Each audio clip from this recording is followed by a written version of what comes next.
Good day, everyone. I hope you are all good. I am Princess Erica S. Malabanan from BSL Filipino 3rd year, and I am here to discuss about global understanding. The first thing that we need to tackle is about the understanding. Let me first read this. Understanding is the ability to use knowledge to find meaning and connection between different perspective of information or perspective. In madaling salita po, understanding is about knowing our ability to know something, or for example, you are having a conversation with your friend, and you understand what she or he was saying. So as a sign that you understand that the conversation, you are giving feedback to it.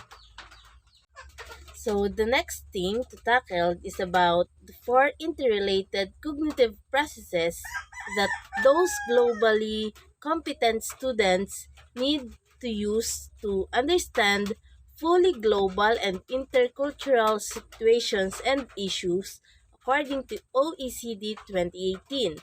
So these are the four cognitive process.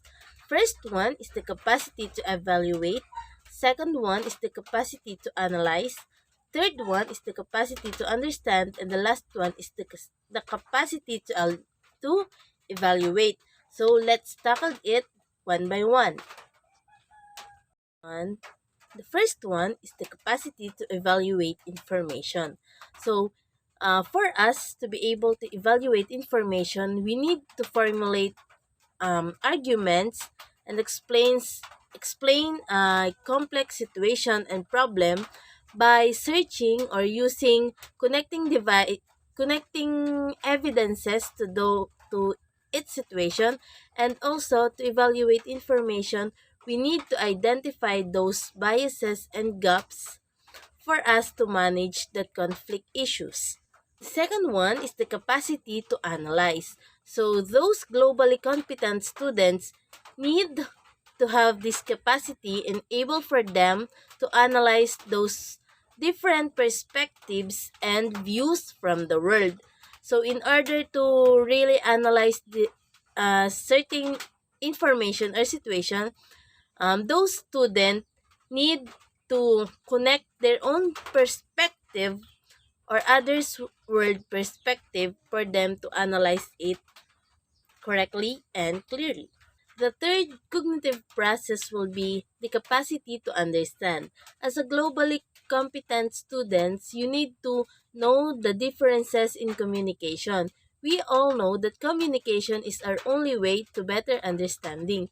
So as a student, you need to recognize the importance of communication, especially, and adapting it to demands for you to have a diverse cultural context. The last cognitive process will be the capacity to evaluate actions and consequence by identifying and comparing different courses of action and weighing actions on the basis of consequence.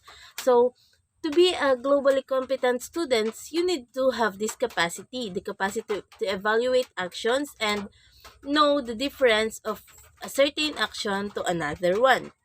That if you become the globally competent students, you are able to perform different or wide variety of tasks that utilize different cognitive processes such as reasoning with existence about an issue of a situation. It may be local or global or intercultural differences. So we need to always remember that four interrelated cognitive processes that a globally competent students must possess. So now we are going to tackle about integrating global and intercultural issues in the curriculum. So according to OECD 2018, for global education to translate abstraction into action, there is a need to integrate global issues and topics into existing subjects. So as a practice nga daw in this global education, the content of the topics that will be taught in school or other courses must be related to global competence for the students to easily understand the real life situation issues.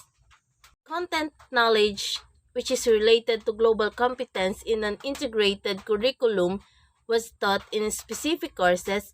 Therefore, a student can understand those issues at an early age, and it will be presenting them in developmentally appropriate ways. So it simply means that you need to think of a way that the students will easily learn what you are saying about global education. The next one, so Gaudili 2006, affirmed that teachers must have their clear ideas on global and intercultural issues that students may reflect on.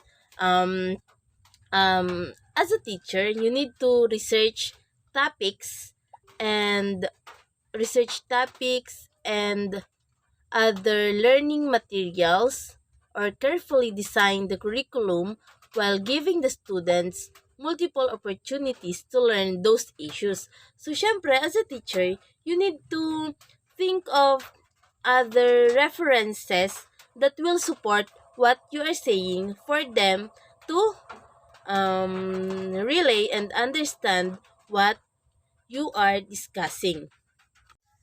Teachers may also engage in professional learning communities and facilitate peer learning. So the next one, textbooks and other instructional materials can also distort cultural and ethnic differences according to Gay 2015. So as as a teacher, or as the teachers and the students must critic the books or the textbooks that are given to them and the other teaching resources for them to supply or add some information if it is necessary. Next approach will be pedagogies for promoting global competence. So, various student centered pedagogies can help students develop critical thinking along global issues, respectful communication, conflict management skills, perspective taking, and adaptability. There are four dimensions for global competence, which was supported by four factors. It is knowledge, values, attitudes, and skills. For us to promote this global competence, we need to use the strategies in promoting it. We can use the global influency, wherein we are going to study a particular language that we need to know. The next approach will be group-based cooperative project work e-curriculum. It involves topic or theme-based tasks suitable for various level and ages, in which goals and contents are negotiated and learners can create their own learning materials that they present and evaluate together. Learners participating in cooperative tasks soon would realize that to be efficient, they need to be respectful, attentive, honest, and empathic by Barry et al. 2014. In this part, learners must be cooperative in all the time, because this participation or cooperation will result to be for them to create their own learning materials that they will present. Also in this part, respect, attentiveness, honesty, and empathic was very important for them to be efficient. Next will be the class discussion. It is an interactive approach that encourages proactive listening and responding to ideas expressed by peers. By exchanging views in the classroom, students learn that there is no single right answer to a problem, understand the reason why others hold different views, and reflect on the origins of their own beliefs, according to Richard et al. 2011. It is right that class discussion is an interactive approach, because There will be an interaction between the teacher and the students in a classroom wherein they are sharing and exchanging their ideas to a topic. Next is the service learning. It is another tool that can help students develop multiple global skills through real world experience. This requires learners to participate in organized activities that are based on what has been learned in the classroom and that benefit their communities. In other terms, the service learning brought the student to the reality wherein they're going to apply what they have learned in a classroom. The story circle approach intends students to practice key intercultural skills, including respect, cultural self awareness, and empathy, while attitudes and values integration allocate teaching time to specific subject that deals with human rights issues, and non-discrimination is an important step in cultivating values for global competence.